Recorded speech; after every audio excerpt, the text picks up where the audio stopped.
स्पर्शतीच्या प्रेमाचा भाग 18.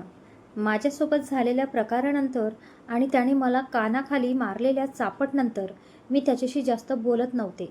पण त्याला हवं नको काही असेल तर तो मात्र हक्काने माझ्याकडे मागायचा, काम सांगायचा. कारण नाही म्हटलं तरी त्या घरातील मोलकरणीचं करूनच ठेवलं होतं मला. त्या लोकांनी कित्येकदा मनाला वाटलं होतं की माझ्यासोबत होत असलेला छळ, अन्याय माझ्या आईवडिलांना फोन करून सांगावं. पण पियुषने आणि त्याच्या आईवडिलांनी माझ्या मनावर वारंवार असंच बिंबवलं की मी जर माझ्या आईवडिलांना यातलं काही सांगितले तर त्यांना तात्पुरता वाईट वाटेल. ते कदाचित मला माहेरी घेऊन जातील, आम्हा लोकांना समज देतील किंवा पोलीस केस वगैरे करतील. पण यातून काय निष्पन्न होणार आहे? फक्त आणि फक्त माझ्या आईवडिलांची बदनामी आणि त्यांना होणारा मनस्ताप, बस हेच होईल. माझी सासू मला सतत सांगायची, माझ्या दोन्ही मुलींनी तुझ्यापेक्षा जास्त त्रास सहन केला आहे, अजूनही करतात, पण केवळ आम्हाला त्रास होऊ नये, अचानक माझ्या मुलींचा त्रास ऐकून आम्हाला हार्ट अटॅक येऊ नये म्हणून माझ्या मुली आम्हाला कधीच काही सांगत नाही. याला म्हणतात खरं संसार करणे आणि आईवडिलांनी दिलेल्या संस्काराची जाणीव राखणे. माझ्या सासूचे शब्द ऐकून मला माझ्या डोळ्यासमोर माझे आईवडील दिसायचे, त्यांचा दुःखी चेहरा दिसायचा आणि कितीही मनात आलं तरी मी त्यांना मला झालेला त्रास सांगायचं ठरवलेलं असलं तरी ते लगेच विसरून जायचे. आईचा फोन यायचा मला 2-4 दिवसातून. मी तिला नेहमी खूप खूप सुखात आहे हे सांगायचे. पण तीही आई होती माझी, मला माझ्यापेक्षाही 9 महिने जास्त ओळखणारी. ती राहून राहून बोलायची की आम्ही तुला भेटायला येऊ का मोहिनी. तिचा खूप जीव कासावीस व्हायचा. पण मी तिलाच समज द्यायचे की आई, मुलीच्या संसारात आई वडिलांनी जास्त लक्ष घालू नये. तूच म्हणायची ना की आमच्यापेक्षाही जास्त जीव लाव सासू सासऱ्यांना. संसार करणं हे फक्त बाईच्या हातात असतं. मग कुठे गेले आई ते शब्द तुझे? असं बोलल्यावर आई फोनवर रडायची आणि म्हणायची, माझी मोहिनी खूप मोठी झाली आता. तिच्या आईला शिकवायला लागली की काय योग्य काय अयोग्य. पण प्रत्येक फोन कॉलमध्ये तिचे शेवटचे शब्द मनाला खूप पिळवटून टाकायचे की बेटा, आयुष्यात कितीही वाईट परिस्थिती येऊ दे, आम्ही तुझ्यासोबत आहोत. आणि ह्याच शब्दापुढे दाबून ठेवलेला हुंदका फुटायचा आणि रडण्याचा हंबरटा फुटायचा.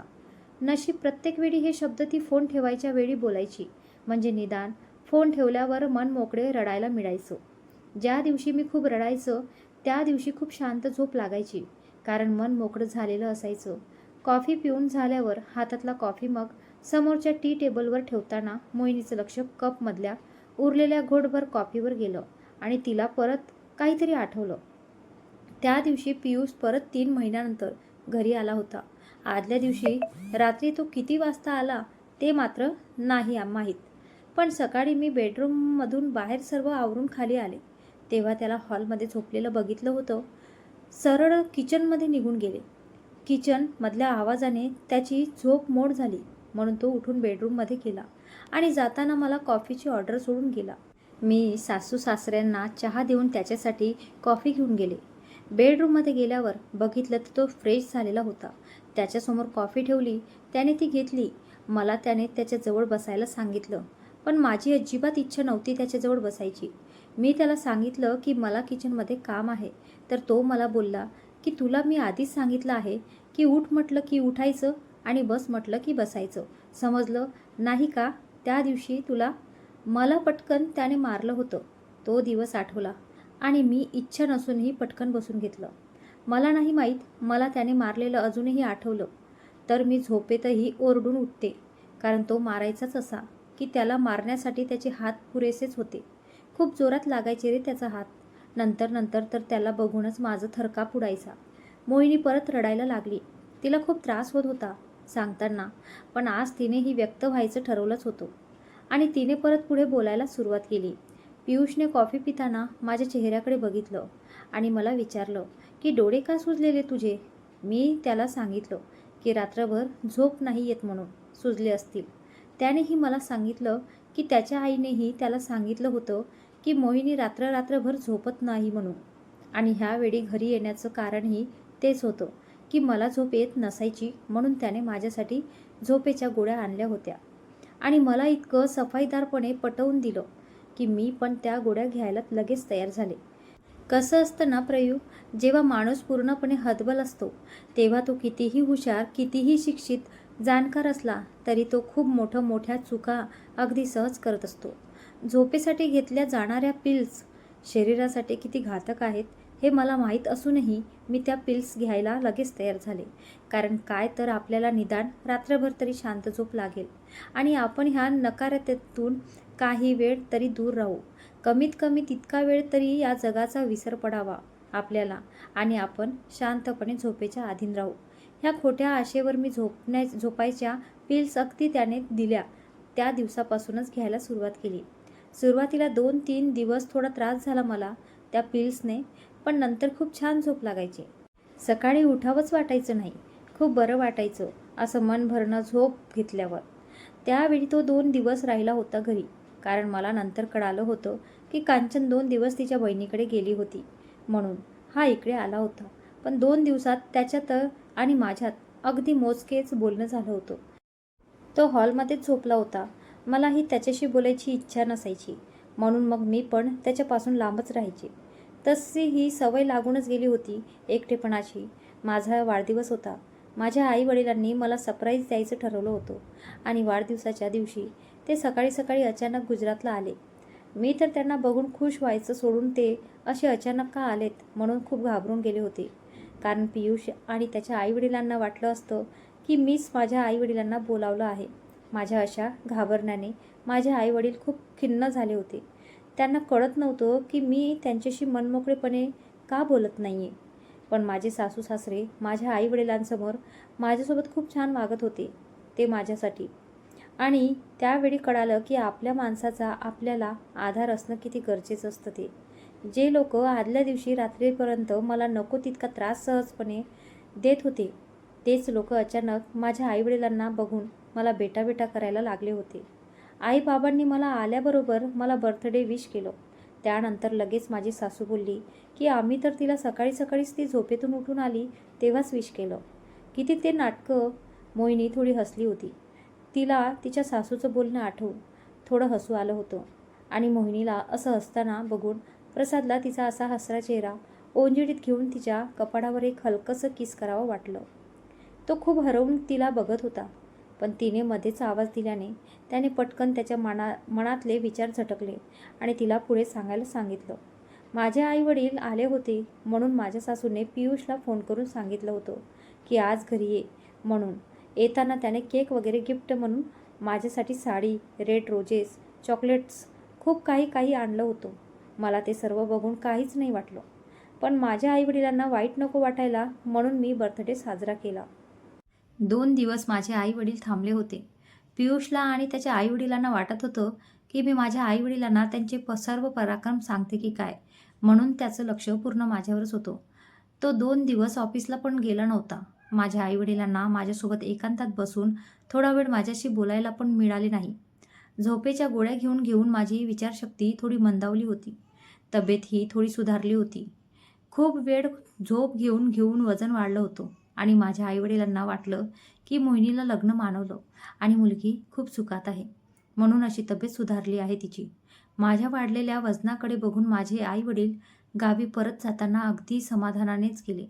त्यांच्या चेहऱ्यावरचं समाधान बघून माझं मन खूप भरून आलं. मलाही बरं वाटलं की कमीत कमी माझे आईवडील खुश तरी आहेत. माझे आईवडील जाताना मी माझ्या आईच्या वाकून पाया पडले. आईने मला सर्वांसमोर पुत्रदेवो भव हा असा आशीर्वाद दिला. मला त्यावेळी खूप वाईट वाटलं कारण तिची ही इच्छा कधीच पूर्ण होणार नव्हती आणि ती वेडी आशा लावून बसली होती. आई बाबा गेल्यानंतर त्या रात्री पियुष घरीच थांबला होता. मी बेडरूममध्ये गेले तर तो त्या रात्री हॉलमध्ये न झोपता बेडरूममध्येच होता. मी बेडरूममध्ये गेल्यावर मला त्याने त्याच्याजवळ बसायला सांगितलं आणि त्याने मला प्रश्न केला की तुझ्या आईवडिलांना असं अचानक बोलावून तू काय साध्य करून पाहते? आम्हाला घाबरवण्याचा प्रयत्न करते का? तसं जर असेल तर ते कधीच साध्य नाही होणार. कारण मी आजवर कोणाच्याच बापाला नाही घाबरलो तर तुझ्या बापाला का घाबरेल? तसंही तुझा बाप कोण लागून गेला एवढा? हे वाक्य ऐकल्यावर मला मात्र गप्प बसवलं नाही आणि मी त्याच्यावर चिडले. तोंड सांभाळून बोला. ते माझे आईवडील आहे म्हणून, पण ते तुमच्यापेक्षा वयाने कितीतरी मोठे आहेत हे लक्षात ठेवा. माझ्या ह्या बोलण्यावर तो पटकन माझ्याजवळ आला आणि एक सटकन त्याने माझ्या गालावर चापट मारली. अगदी आधीसारखीच.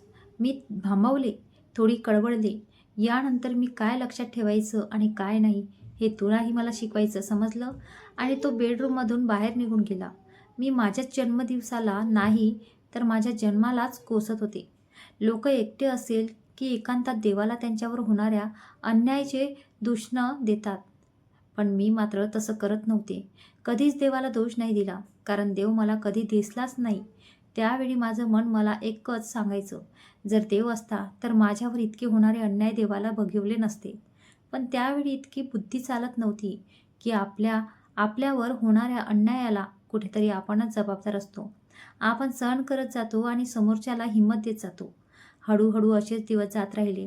जेव्हा जेव्हा कांचनसोबत त्याचं भांडण झालं की त्याने घरी यायचं, काहीतरी कारण काढायचं आणि मला मारून मारून कंचनवरचा राग माझ्यावर शांत करायचा. नंतर नंतर तो घरी आला की मला खूप भीती वाटायची. त्याला बघूनच मला धडकी भरायची. पण नंतर माझं शरीर पण मार खाऊन खाऊन बधीर होऊन गेलं होतं. पण भावनाशून्य झालं होतं. डोकं विचारबाह्य झालं होतं. उरला होता तो फक्त एक श्वास घेणारा निर्जीव पुतळा. त्या झोपेच्या गोळीचा वेगळाच असर व्हायचा. म्हणून मग मीही बधीर होत चालली. कोणीही काहीही काम सांगितलं की ते करायचं. मग असंच एक दिवस परत त्याचं कंचनसोबत खूप भांडण झाले होते. त्या दिवशी मला तिचा फोनही आला होता की त्याला जरा सांभाळून घे, तो इथून खूप रागात गेलाय. मी त्याला थांबवलं होतं, पण तो नाही थांबला. तो घरी आल्यावर मला लगेच कळव, समजलं का? आणि जर तू मला नाही कळवलं तर नंतर काय होईल याचा विचार करून ठेव. मला चांगलं आठवतं, मी तिला अगदी अदबीने हो हो म्हणत होते, पण ती मात्र माझ्यासोबत खूप आवाज चढवून बोलत होती. त्या दिवशी पियुष पहिल्यांदा ड्रिंक करून आला होता. इतर वेळी त्याला कधीच ड्रिंक आवडत नव्हतं, म्हणजे त्याला वासही आवडत नव्हता ड्रिंकचा. तसा तो निर्व्यसनी होता. पण त्या दिवशी कांचन आणि त्याच्यात इतकं काय झालं होतं माहीत नाही, पण त्याने पहिल्यांदा ड्रिंक केलं आणि तो घरी आला तसा तो सरळ बेडरूममध्येच आला. मला कांचनने आधीच फोन करून सांगितल्यामुळे मी जागीच होते. त्या दिवशी मी झोपेची गोळी नव्हती घेतली, कारण त्याची वाट बघत मला जागं राहायचं होतं. रात्रीचे 2 वाजले होते. मला वाटलं पियुष आल्याबरोबर लगेच झोपून घेईल, पण भीतीही खूप वाटत होती की आज कांचनसोबत भांडण म्हणजे नेहमीप्रमाणे आजही मला मार खावा लागणार. भीतीपोटी पोटात गोळाच आला होता माझ्या. पण त्या रात्री तसं नाही झालं. त्याने मारलं नाही मला. ड्रिंक केल्यामुळे त्याला नशा चढली होती. त्याने खूप प्रेमाने मला जवळ घेतलं होतं. मला त्याच्या त्या ड्रिंकच्या वासाची खूप किळस येत होती. त्याचा स्पर्शही नको वाटत होता. मी त्याला झोपवण्याचा खूप प्रयत्न करत होते, पण तो झोपत नव्हता.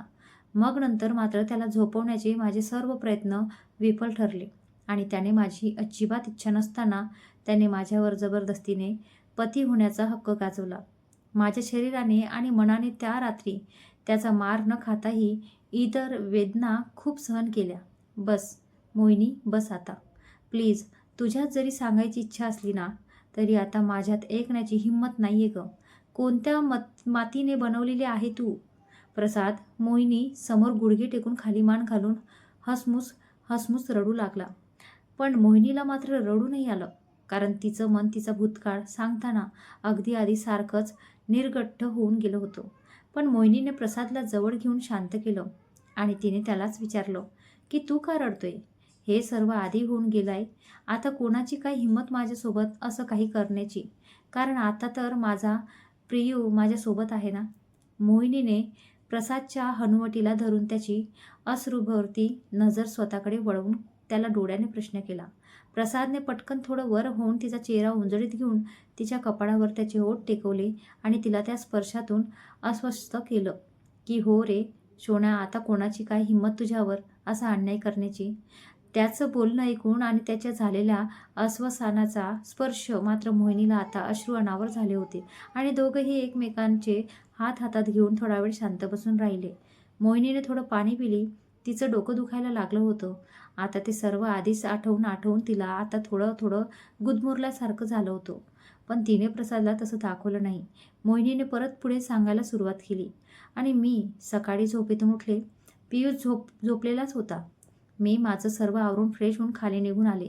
सर्वांसाठी नाश्ता बनवायचा होतो, पण त्या दिवशी तब्येत थोडी बिघडलीच होती माझी. मनस्थितीही ठीक नव्हती. मला काहीच सुचत नव्हतं. पण मी जसे काही तसे पोहे की उपमा असं काहीतरी बनवलं होतं नाश्त्याला. नक्की काय बनवलं होतं ते नाही आठवत.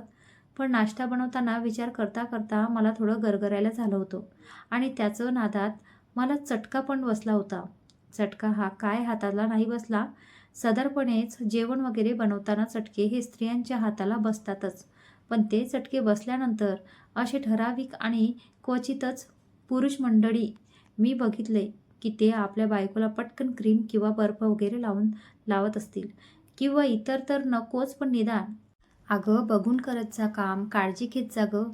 तूच जर असं दुर्लक्ष केलंस तर आम्हाला तुझ्या हाताचं चविष्ट जेवण कसं काय मिळेल?" असे प्रेमाने 2 शब्द ऐकवणारे पती व पुरुष मंडळी क्वचितच असतात. पुरुष मंडळींनो चूकभूल माफ असावी पण मी सर्वांनाच नाही बोलले. बरं राग नका मानू. असो. बरं एक प्रसाद त्या दिवशी मला चटका हा गरम तेलात टाकलेल्या हिरव्या मिरचीच्या बीचच होता. तोही असा की त्या गरम तेलाची मिरची तेलात फुटून ती बीड सरळ माझ्या उजव्या डोळ्यातच उडाली होती. अजूनही आठवतं. खूप म्हणजे खूपच आग झाली होती. खूप आग झाली होती डोळ्यांची. घरभर डोळे लावून पळत फिरत होते रे मी. इतकं भाजलं होतं. पण टेबलजवळ खुर्चीवर बसलेल्या माझ्या सासूने तिथूनच फक्त इतकं विचारलं की काय झालं. मी रडत रडत ओरडून झालेलं सांगितलं तर त्यांनी बसल्या जागेवरूनच मला सुचवलं की पाणी घे आणि डोळ्यांवर मार बाई आणि आण पटकन नाश्ता. किती वेळ होतोय? त्या दिवशी कळालं की कधी कधी आयुष्यात चटके लागणंही खूप गरजेचं असतं. त्याशिवाय नाही कळत की भाजल्याचं दुःख काय असतं ते. मी डोळ्यांवर पाणी मारूनच तशीच कामाला लागले. पण डोळ्यांची आग मात्र सतत होत होती. म्हणून मी सर्वांना नाश्ता देऊन किचनमध्येच डोळ्यांवर पाणी मारत बसले. त्या दिवशी आईची खूप आठवण आली होती. कारण लग्नाआधी कधीही चटका लागला तर ती पटकन सर्वात आधी भाजलेल्या जागेवर फुंकर घालायची. खूप छान वाटायचं तिचं असं काळजी करणं. पण आज फुंकर घालायला कोणीच नव्हतं रे. म्हणून डोळ्यांपेक्षा मनच जास्त होर पडून निघालं होतं. त्यानंतर परत पियुष कांचनकडे राहायला गेला. पण यावेळी तो तिच्याकडे जास्त दिवस थांबला नाही. कारण तिची बहीण काही कामानिमित्त तिच्याकडे काही दिवस येणार होती. कांचनचे आई-वडील अहमदाबादजवळ एक खेडं होतं. तिथे राहायचे. त्या 2 बहिणी आणि 1 भाऊ असे 3 जण होते. कांचन ही सर्वात मोठी होती. तिच्या बहीण आणि भावापेक्षा तिच्या नंतर तिची बहीण आणि सर्वात लहान तिचा भाऊ. घरात ती अडचणीतून शिकून चांगल्या नोकरीला लागली होती. तिचे वडीलही एक प्रायव्हेट कंपनीमध्ये कामाला होते. असं एकंदरीत तिचं कुटुंब होतं. पण पियुषला ती आधीपासूनच म्हणजे पहिल्या नजरेतच खूप आवडली होती. ती खूप स्वाभिमानी होती. तसंच ती पियुषवर खूप प्रेम पण करत होती. पण नंतर हळूहळू पियुषच्या पैशाच्या जोरावर ती पण मला त्रास द्यायची. पण मी माझ्यापुढे तिचा जास्त निभाव नाही लागू दिला. खरं तर पियुषला आणि तिलाच लग्न करायचं होतं. पण पियुषच्या आईवडिलांना ते मान्य नव्हतं. पियुषचं लग्न माझ्याशी झालं हे तिला कळूनही अगदी थोडेच दिवस ती पियुषवर रागावली. पण नंतर तिने पियुषची साथ सोडली नाही. दोघांचं खूप मनापासून प्रेम होतं. तिच्याकडे बघून मला तिचं कधी कधी कौतुक वाटायचं. कारण प्रेम करावे तर असं, नाहीतर मी एक अशी प्रेम केलं कोणावर आणि लग्न मात्र कोणासोबत. मला त्या दोघांच्या प्रेमाचा काहीच प्रॉब्लेम नव्हता. पण पियुषने जो मार्ग निवडला होता तो खूप चुकीचा होता. त्याला काहीच अधिकार नव्हता माझ्या आयुष्याशी खेळून स्वतःचं प्रेम फुलवण्याचा. त्याने माझ्या आयुष्याची बाजी लावून स्वतःचं प्रेम मिळवलं. म्हणून माझ्या जीवाची खूप चिडचिड व्हायची आणि तेही ठीक होतं. पण तिच्या भांडणाचा राग मला मारून मारून कमी करण्यात कोणता पुरुषार्थ दाखवत होता तो, तेच कळत नव्हतं. आयुष्यात कधी नव्हे तितका मार खाल्लाय मी त्याच्या हातचा आणि मी निमूटपणे मार खाऊन फक्त रडून रडून निपचित पडून राहायची. नंतर तर तो रडण्याचा आवाज पण काढू देत नव्हता. त्यावेळी हुंदका दाबून धरून रडणं म्हणजे श्वासच गुदमरायचा. पण बरं झालं गेले ते दिवसही. नंतर एक दिवस अचानक सतीशचा फोन आला होता. त्याचं लग्न ठरलं रेणूसोबत. मी ती बातमी ऐकून खूप खुश झाले होते. थोडं घाईघाईमध्येच लग्न जमलं होतं. साखरपुडा थोडा झाल्यावर लगेच लग्न करायचं ठरलं होतं. मला साखरपुड्यानिमित्त तरी माहेरी जायला मिळणार म्हणून मी खूप आनंदी होते. पण नशिबाने सर्व आधीच ठरवून ठेवलं होतं आणि या आनंदावर पण आधीच विरजण पडलं. पियुषने सर्वांना सांगून ठेवलं की मी आणि मोहिनी जोडीने साखरपुड्याला येऊन म्हणून माझे आईवडील पण खूप खुश होते. पण ऐन साखरपुड्याच्या आदल्या दिवशी पियुषने सांगितलं की त्याला ऑफिसच्या कामानिमित्त यायला नाही जमणार. खूप रडले होते रे मी तेव्हा. नंतर कळालं होतं तोही त्याचा प्लॅनच होता. कारण त्याने जर 2 दिवस जरी आधी सांगितलं असतं की त्याचं जायला नाही जमणार, तर सतीश मग कार घेऊन मला एकटीला घ्यायला आला असता. म्हणून त्याने ऐन पहिल्या दिवशी संध्याकाळी माझ्या आईवडिलांना कळवलं की माझं आणि त्याचं यायला नाही जमणार. कधी कधी मला त्याचं वागणंच कळत नव्हतं की तो असा सूड बुद्धीने का वागत होता माझ्याशी. कधी कधी खूप मेंटलसारखाही वागायचा. मध्येच कधी कधी चांगला वागायचं, नाटक पण करायचा. पण नंतर मला कळून गेलं होतं की तो मला पूर्णपणे मंद करायचा आणि विचारशून्य आणि भावनाशून्य करण्याच्या मार्गावर होता. कारण त्याने आणि त्याच्या आईवडिलांनी मला कितीही त्रास दिला तरी मी ते घर सोडायला नको म्हणून त्याचे हे सर्व षड्यंत्र चालू होते. आणि अखेर तो दिवस उगवलाच, ज्या दिवशी मला सकाळी सकाळी देवाने माझ्या काहीतरी चांगल्या कर्माचं म्हण किंवा काहीतरी देवाची मेहरबानी म्हणून मी एक स्त्रीचं नव्हे, एक तर आई म्हणून जगण्याचं फलित मिळणार होतं. आणि त्या गोड बातमीने माझ्यातली स्त्री त्या सकाळी खुलून निघाली होती. ती बातमी कळताच आपसूक माझ्या पोटावरून माझा हात फिरला आणि मी आरशात बघितलं आणि मला खूप अप्रूप वाटलं की माझ्या या छोट्याशा गर्भात एक नाजूक कळी फुलाचं रूप धारण करायला सुरुवात झाली आहे. ही गोड बातमी सांगतानाही मोहिनीचा हात आपसूक तिच्या पोटावरून फिरला. सांगताना तिला भानही राहिलं नव्हतं की तिच्यासमोर प्रसाद बसलाय. किती कुतूहल असतं एक आई होण्याचं यांची प्रचिती तिला पुन्हा आली आणि तिच्या पोटावरच्या हाताकडे प्रसादही बघतोय. ही बघून तिला खूप कसं तरी झालं आणि ती पटकन खुर्चीवरून उठून गॅलरीतून खाली बघू लागली. तर हाय मित्रांनो, मी जरी असं मोहिनीसोबत काय काय घडलं हे लिहिलं आहे, तरी म्हणून काय सर्वच पुरुष किंवा सर्वच सासू सासरे असेच असतात असं नाही.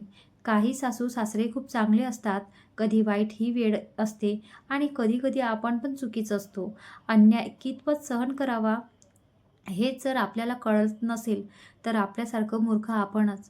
कळते तुम्हाला कदाचित बोर होत असेल किंवा काही जणांना नक्की मोहिनीच्या बाळाचं काय झालं याचीही उत्सुकता लागली असेल. पण लवकर कळेल सर्व पुढच्या भागात. तोपर्यंत आजचा हा भाग कसा वाटला ते नक्की कळवा.